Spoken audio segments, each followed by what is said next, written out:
महाराष्ट्रातील जनसामान्य जनतेचे प्रखर प्रश्न मांडणारे चॅनल महाराष्ट्र टीव्ही लाईव्ह, बातमी महत्त्वाची। त्यानंतर सर्व कार्यक्रमाची रूपरेषा आमची 12 तारखेला जे संजय राऊत साहेब खासदार संजय राऊत साहेब येणार आहेत त्यांची रूपरेषा, कार्यक्रमाचा आढावा, त्याचबरोबर या कार्यक्रमामध्ये आम्ही काय काय उपक्रम आयोजित केलेले आहेत त्याविषयी ब्रीफिंग केली जाईल। आणि त्याच्यानंतर सगळ्यात शेवटी आपलं सगळ्यांचं जे काही प्रश्न असतील, मनोगत असेल किंवा आणखी काही चर्चा असेल ती आपण करू। ह्या स्वरूपाचा हा कार्यक्रम पुढच्या अर्ध्या पाऊण तासामध्ये असेल। त्यामुळे मी सर्व पत्रकार बांधवांचे पुन्हा एकदा स्वागत करतो आणि अभिनंदन करतो।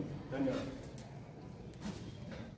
ज्येष्ठ पत्रकार आदरणीय संजयजी राऊत साहेब यांची जाहीर सभा लोहा शहरामध्ये आपल्या इथं बाजूलाच असलेल्या राधाई मंगल कार्यालय या ठिकाणी 12 सप्टेंबर रोजी सकाळी 10 वाजता आदरणीय खासदार संजय राऊत साहेबांची जाहीर सभा या ठिकाणी होणार आहे।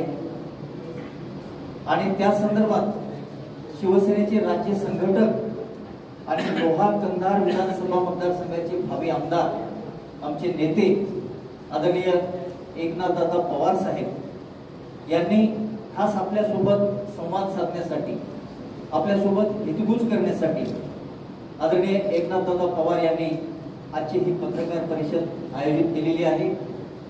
या पत्रकार परिषदेला उपस्थित असलेले आमचे सर्व तमाम पत्रकार बांधव आपलं सर्वांचंच या ठिकाणी हार्दिक स्वागत करतो आणि आमचे नेते आदरणीय एकनाथदादा पवार साहेब यांना मी विनंती करतो की त्यांनी या ठिकाणी आपलं मनोगत व्यक्त करावं। मराठवाड्याचे संपर्क नेते अंबादासदादा दानवे, नांदेड आणि हिंगोली जिल्ह्याचे संपर्क प्रमुख आदरणीय बबनरावजी थोरात ही या ठिकाणी या प्रसंगी उपस्थित राहणार आहे। माझी खरं तर आपल्या सर्वांना विनंती आहे की आपण कधी माझ्यावर अनेक जण पत्रकार वेगवेगळ्या पद्धतीने सांगतात की दादा तुम्ही पत्रकारांना फार बोलत नाही, सांगत नाही। आणि त्यामुळे आज मी असं ठरवलं की आज या ठिकाणी हा जो कार्यक्रम आहे, या ठिकाणी आपण जो प्रेस आपण करतोय की येणाऱ्या 2024च्या विधानसभा निवडणुकीचं मध्यवर्ती कार्यालयाचं उद्घाटन सुद्धा आदरणीय राऊत साहेब आणि अंबादासदादांच्या उपस्थितीमध्ये खरं तर होणार आहे।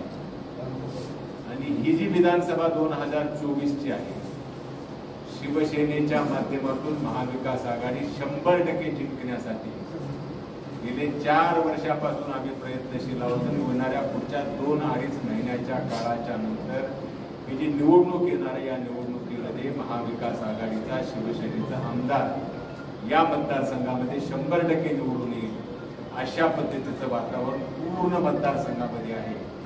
आणि खरं तर माझी आपल्या सगळ्यांना विनंती आहे, म्हणजे मला एवढंच निवेदन करायचं होतं, परंतु आपल्या मनामध्ये जे प्रश्न असतील त्या सगळ्या प्रश्नाची उत्तरं देण्याचं काम हे खरं तर मी आपल्या सगळ्याच्या समोर मी आज करणार आहे। तुमच्या मनामध्ये कुठलंही किलमिश राहू देऊ नका, काही असू द्या।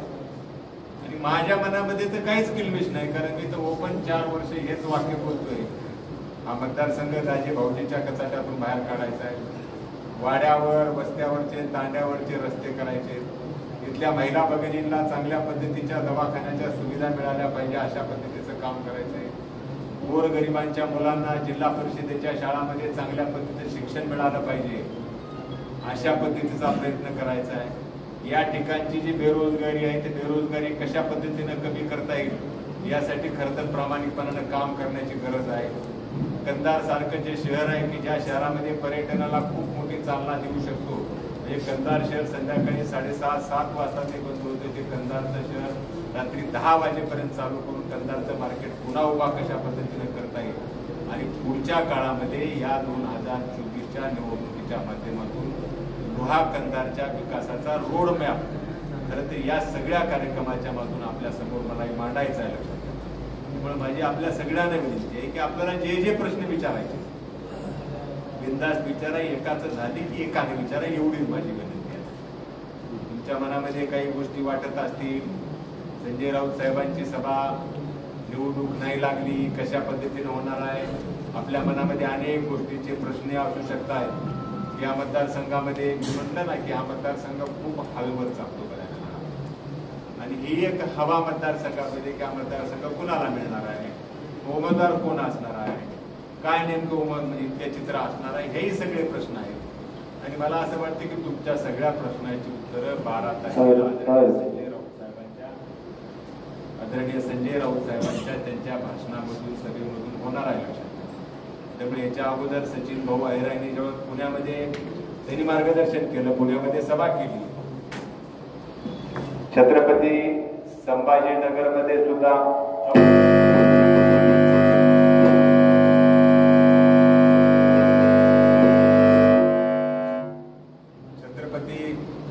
संभाजीनगरमध्ये आदरणीय अंबादास दादा दानवेंनी त्यांनी मार्गदर्शन केलं. आणि मला असं वाटतं की शिवसेनेचे आमचे सर्वोच्च नेते आदरणीय संजय राऊत साहेबांची सभा सुद्धा आपल्याला 12 तारखेला या निमित्ताने मिळणार आहे. त्यामुळे तुमच्या सगळ्या प्रश्न एकदाच करे किरकिर नको करू. त्यामुळे माझी विनंती आहे आपल्या सगळ्यांना की आपल्या मनामध्ये जे प्रश्न असतील ते प्रश्न आपण मला विचारल्यानंतर निश्चितच मी त्या प्रश्नाची उत्तरं देण्याचा प्रयत्न करतो. एक प्रश्न आहे,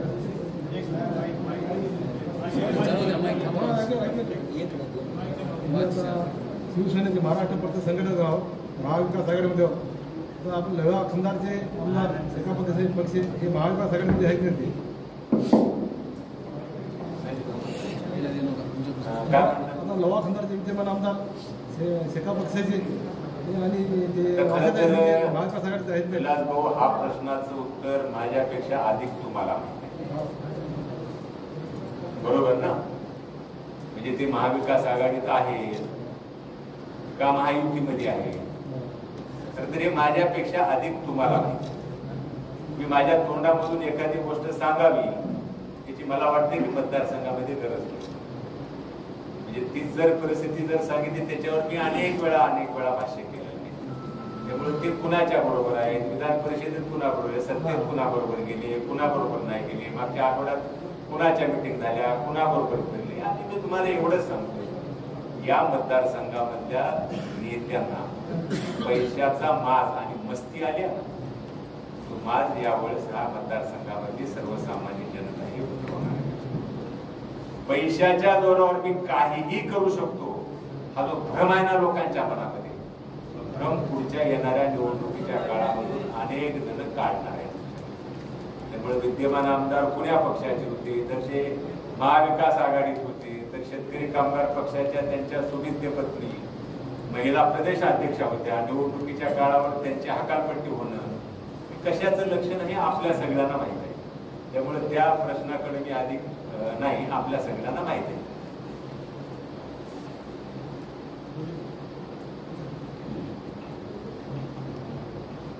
बाकी काय